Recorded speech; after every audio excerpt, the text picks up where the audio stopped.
I never had that special sisterly bond you see in movies or read about in books.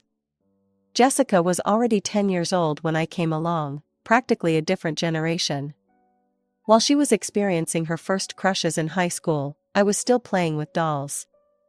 Our parents, like many who have children far apart, seemed to hold a special place in their hearts for their firstborn. Jessica could do no wrong in their eyes, and that pattern continued well into our adult years. When I turned 18 and started college in our hometown, Jessica was getting married to David, a local accountant she'd met at church. I remember her wedding day clearly. She was glowing with happiness, and our parents couldn't stop crying tears of joy. I was just relieved I could live at home while attending college, to save money. Little did I know what that decision would cost me. Jessica wasted no time settling into her role as a housewife. Within months of the wedding, she announced her pregnancy. "Isn't it wonderful, Robin?" she gushed. "You're going to be an aunt." I smiled and nodded, not realizing this announcement would completely derail my college experience. 3 months after little Tommy was born, Jessica started showing up at our parents' house unannounced. "I just need a break," she'd say, practically throwing Tommy into Mom's arms. "I'll be back in a few hours. Robin's home anyway, she can help." I'd be in my room, surrounded by textbooks and notes, when Mom would knock on my door. "Robin, honey, could you watch Tommy while I make dinner?" It became a daily routine. My study time was constantly interrupted by a crying baby and my mother's gentle but persistent requests for help. I tried to balance everything, but it was exhausting. Then, just when I thought I had somewhat adjusted to the situation, Jessica dropped another bombshell during Sunday dinner. "We're having another baby," she announced. "Tommy's going to be a big brother." 2 years later, I was in my final year of college, trying desperately to prepare for my exams while dealing with both 3-year-old Tommy running wild through the house and baby Michael screaming at the top of his lungs. "Jessica," I said one afternoon, after she'd dropped both kids off so she could go to the movies with her friends, "have you considered hiring a babysitter?" She looked at me like I'd suggested she sell her children. "Do you know how expensive babysitters are these days?" she scoffed. "Besides, why should we pay someone when we have family who can watch them for free?" Our mother, who was currently chasing Tommy as he ran through the house with her reading glasses, just nodded absently. Of course she didn't mind. Jessica was her precious firstborn, and she'd never deny her anything. Meanwhile, our house had turned into complete chaos. Tommy treated every room like his personal playground, leaving a trail of destruction wherever he went. One morning, I woke up to find he'd emptied all my college folders onto the floor and used my notes as drawing paper. Baby Michael's piercing screams provided a constant soundtrack to the mayhem. "Robin," Mom called out one afternoon, her voice strained. "Please come help with the boys. I can't handle them anymore today." I heard something crash downstairs, followed by Tommy's gleeful giggling. "I can't, Mom," I shouted back through my locked door. "I have finals next week." "You're being selfish." Dad's voice joined the chaos. "These are your nephews. Family helps family." I turned up my music to drown out their voices and the sound of another crash downstairs. My hands were shaking as I highlighted important passages in my textbook. I felt guilty, but I also knew that if I didn't pass these exams, my whole future would be affected. The next few weeks were tense, but I managed to graduate with honors despite the constant disruptions. My first priority after securing a job at Anderson & Associates was finding my own place. The starting salary wasn't huge, but it was enough to rent a small one-bedroom apartment across town. That first night in my apartment was the most peaceful I'd experienced in years. No screaming, no crying, no chaos, just blessed silence. 2 years passed, and I'd managed to create a comfortable life for myself. Then came the news of Jessica's third pregnancy. "It's another boy," Mom told me during one of our weekly phone calls. "Isn't it wonderful?" "Yeah, wonderful," I said, already imagining the increased chaos. "How are you and Dad handling Tommy and Michael these days?" Mom sighed. "They're energetic. Jessica still brings them over every weekend. Says she needs a break. Now with another baby coming. Her voice trailed off, and I could hear the exhaustion she was trying to hide. During my next visit home, I found my parents looking older than their years. Tommy and Michael were racing through the house, playing some game that seemed to involve throwing all the couch cushions on the floor. Jessica had just dropped them off before heading to brunch with friends. "Mom, Dad," I said carefully, watching them chase after the boys, "you know you don't have to do this, right? You can say no to Jessica." Dad turned to me, his face red with either exertion or anger. "That's such a selfish thing to say, Robin. This is what family does." "There's nothing selfish about setting boundaries," I argued. "You both look exhausted." "You don't understand what family means," Mom snapped, even as she picked up another cushion from the floor. "You've never understood. When you have children of your own, you'll get it." I left their house that day feeling frustrated and sad. It seemed like nothing had changed. Jessica was still taking advantage, our parents were still enabling her, and I was still the bad guy for pointing out the obvious. Over time, my weekend visits home became increasingly difficult to endure. Each time I walked through my parents' door, I found myself stepping into what felt like a war zone. Tommy, now 5, and Michael, 3, had developed a particularly nasty habit of turning mealtimes into food fights, with 6-month-old Kevin, their youngest brother, usually ending up as their unwilling target. One Sunday lunch was especially horrible. I watched in horror as Tommy loaded his spoon with mashed potatoes and launched it across the table at Michael, who retaliated with a handful of green peas. Kevin, caught in the crossfire, ended up with baby food dripping down his face, sobbing while his older brothers laughed. I couldn't take it anymore. "Enough." I slammed my hand on the table, making everyone jump. "Tommy, Michael, get over here right now." They stared at me, unused to being confronted. "Look at this mess you've made," I pointed to the food-splattered floor and walls. "And look at your brother crying. This is unacceptable. You're going to clean this up, now." To everyone's surprise, including my own, they actually started cleaning. Maybe it was the shock of someone finally standing up to them. That's when Jessica burst through the door, returning from her weekly spa appointment. "What's going on here?" she demanded, seeing her older boys on their hands and knees wiping the floor. "They made a mess at lunch," I explained. "They're cleaning it up." Jessica's face turned red. "How dare you? They're just children. You're being cruel to them." "Cruel?" I couldn't believe what I was hearing. "Jessica, they were throwing food at Kevin. He was crying. This isn't okay behavior." "You don't have children," she spat. "You don't understand anything." I looked at our parents, hoping they'd back me up, but they just sat there, looking tired and defeated. I couldn't understand why they wouldn't stand up to Jessica, why they kept letting her take advantage of their kindness. Life went on like this for 3 more years, with me limiting my visits home to avoid the chaos. Then everything changed when I met James. He was nothing like anyone I'd dated before. Smart, kind, and most importantly, he understood the importance of boundaries. We met at a coffee shop near my office. He'd accidentally taken my latte, and we ended up talking for hours. After 6 months of dating, we introduced each other to our families. His parents, Robert and Diana, were lovely people who raised their voices about as often as they burned dinner, which was never. The contrast between their peaceful home and my parents' chaos was striking. Christmas had always been a big deal in our family, and this year was supposed to be extra special since James and I were newly engaged.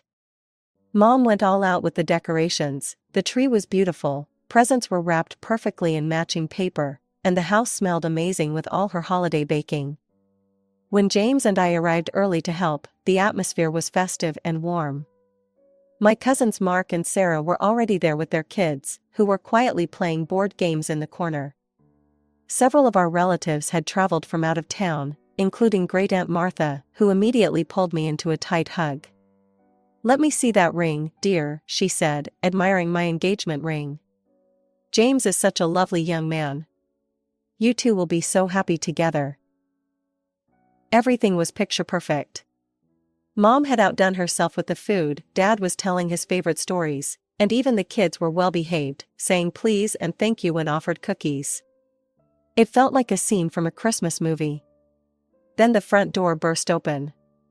"Merry Christmas!" Jessica's voice rang out, but it was immediately drowned by the sound of her 3 boys storming into the house like a hurricane. Tommy, now 8, immediately ran straight into Great Uncle George, nearly knocking him over.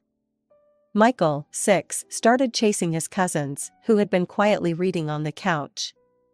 3-year-old Kevin was screaming at the top of his lungs, for no apparent reason. "Boys will be boys," Jessica laughed, while her husband David stared at his phone, completely checked out of the situation. Before anyone could stop them, Tommy and Michael discovered the presents under the tree. They didn't just look at them or shake them, they started ripping them open. All of them. Even the ones that weren't for them. "Oh my goodness," Great Aunt Martha gasped as Tommy tore through a carefully wrapped package meant for my cousin's daughter. "I think I need to leave. This is too much excitement for me." She wasn't the only one. Within 20 minutes, half of our elderly relatives had made their excuses and left, unable to handle the chaos that my nephews were creating. The dinner that followed was even worse. My cousin's children sat quietly, using their napkins and waiting their turns to speak. In stark contrast, my nephews turned the dinner table into a battlefield. Tommy and Michael were throwing dinner rolls at each other across the table, while Kevin was smearing cranberry sauce in his hair. "Children, please," Mom pleaded weakly, but they ignored her completely. The breaking point came when Tommy, with a mischievous grin, deliberately picked up his can of soda and poured it all over Mom's special Christmas pie, the one she'd spent hours making that morning. "Tommy," several voices shouted at once. But Jessica just laughed. "He's just being playful," she said, while David continued scrolling on his phone. I looked around the table at my relatives' faces, the shock, the disapproval, the discomfort, while my sister and her husband sat there acting like this was perfectly normal behavior. I couldn't take it anymore. The sight of my mother's ruined pie, the chaos, the complete lack of discipline, it was all too much. I stood up abruptly, my chair scraping against the floor. "I can't stay here," I announced, my voice shaking with anger. "This is ridiculous. Your children are behaving disgustingly, Jessica, and you're doing nothing about it." The table fell silent, except for the sound of Kevin banging his spoon against his plate.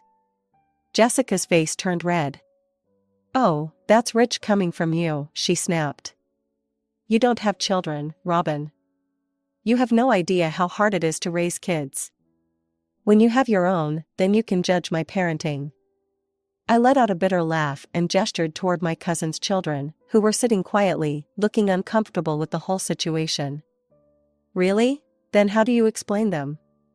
Sarah and Mark's kids have been perfectly well behaved all day. They use their manners, they don't destroy things, they don't throw food. How is that possible if children are supposedly impossible to control?" "Those kids are just different," Jessica sputtered. "No, the difference is that Sarah and Mark actually parent their children," I shot back. "When was the last time you made your kids face any consequences for their actions?" Jessica's eyes welled up with tears. "You're so cruel. You've always hated my children." "I don't hate them," I said, fighting to keep my voice steady.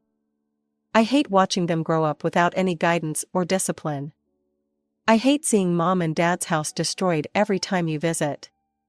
I hate that you think this behavior is normal." James stood up beside me, placing a gentle hand on my shoulder.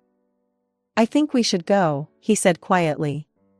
Jessica was full-on crying now, while her boys continued their chaos, completely unfazed by the drama unfolding around them. David finally looked up from his phone, seeming mildly annoyed by the disruption. "Merry Christmas, everyone," I said, my voice thick with sarcasm. "Sorry, Mom, but I just can't watch this anymore." James and I left to the sound of Jessica's sobs and Tommy's triumphant yell as he launched another dinner roll across the room. 2 months later, we were sitting in our apartment, working on the wedding guest list. The Christmas disaster was still fresh in our minds as we looked at the names. We can't invite the boys, I said finally, voicing what we were both thinking. They'll ruin everything. Can you imagine them during the ceremony? During the reception? James nodded. What if we just make it completely child-free? No kids under 16, period. That way it's not personal, it's just a blanket policy. You don't think people will be offended? Some might be, he admitted. But if it applies to everyone equally, it's harder to argue with. Sarah and Mark might be disappointed their kids can't come, but at least they'll understand it's not targeted at them specifically. I thought about the peaceful ceremony we'd been planning. No chaos, no food fights, no screaming children. Just an elegant celebration of our love, surrounded by mature guests who could actually appreciate the moment. A child-free wedding, I repeated, trying out the words. You know what? I actually love it. I chose a Sunday afternoon to break the news to my family. In retrospect, maybe I should have done it when Jessica and her kids weren't there, but finding them absent from our parents' house was like trying to catch lightning in a bottle. As soon as I walked in, I had to dodge a remote control flying through the air, thrown by Tommy while chasing Michael. Kevin was crying on the floor because his brothers had knocked over his blocks for the third time. Mom, Dad, I started, raising my voice over the chaos. Jessica, I need to talk to you all about the wedding. Sure, honey, Mom said, trying to clean up juice that Kevin had spilled on the carpet. I took a deep breath. James and I have decided to make the wedding child-free. No children under 16 will be attending. The chaos stopped for approximately 2 seconds before Jessica erupted. What? She screamed, jumping up from the couch. You can't do that. What about my boys? The policy applies to all children, I explained, trying to keep my voice calm. Not just yours. This is because you hate them. Jessica was turning red now, her voice getting louder with each word. You've always hated my children. You're a horrible aunt, a horrible sister. No, I love your boys, I insisted, even as Tommy chose that moment to knock over a vase. But you saw what happened at Christmas. The food fights, the presents being torn open, the ruined pie. That was just kids being kids. No, Jessica, it wasn't. Mark and Sarah's kids were there too, remember? They didn't destroy anything. They didn't ruin Christmas for everyone else. Oh, here we go again with the perfect cousin's perfect children, Jessica screamed. Well, you know what? You won't have to worry about my disruptive children at your precious wedding, because we won't be there at all. I felt a strange sense of calm wash over me. That's your choice, I said quietly. If you'd rather not come to my wedding than attend without your children, that's up to you. Jessica stared at me for a moment, her mouth open in shock. Then she started gathering her kids' things, shoving toys into bags. Come on, boys, she yelled. We're leaving. Your Aunt Robin doesn't want you in her life anymore. That's not what I said, I started, but she was already herding the boys toward the door. I hope you're happy with your perfect, quiet wedding, she spat over her shoulder. Then she slammed the door so hard the windows rattled. After Jessica stormed out, I turned to my parents, expecting to find understanding in their faces. After all, they'd been dealing with my nephew's chaos for years. Instead, I found them looking at me with disappointment. How could you, Robin? Mom's voice was quiet but sharp. Those are your nephews. Mom, you've seen how they behave, I said, incredulous. You saw what happened at Christmas. They're just children, Dad jumped in. You're being incredibly selfish. I couldn't believe what I was hearing. Selfish? How is it selfish to want my wedding day to be peaceful? One day that I want to be perfect, without food fights or screaming or chaos. Dad's face hardened. Then you need to reconsider your decision. Either invite your nephews, or we won't be attending either. The words hit me like a physical blow. I looked at their faces, these parents who had watched their house be destroyed countless times, who looked older than their years from the stress of handling 3 unruly boys, who were now threatening to miss their younger daughter's wedding because she wanted one peaceful day. Fine, I said, my voice surprisingly steady. That's your choice. Don't come. I left their house and drove straight to James's place. When I told him and his parents what had happened, they immediately rallied around me. You're absolutely right to want a peaceful wedding, Diana, my future mother-in-law, assured me. Don't let anyone make you feel guilty about that. That evening, I made it official. I posted the announcement on Facebook. James and I are excited to announce that our wedding will be a child-free celebration.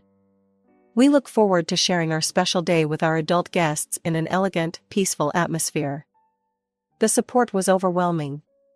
Cousins, friends, and even distant relatives liked and commented with their approval. Sarah, my cousin, wrote, "Completely understand. We'll arrange a sitter for the kids. Can't wait to celebrate with you." Then Jessica commented, "Shame on you, Robin. You're tearing this family apart with your selfishness. You've always been jealous of my children and now you're excluding them from this important family event. I hope you're happy with yourself."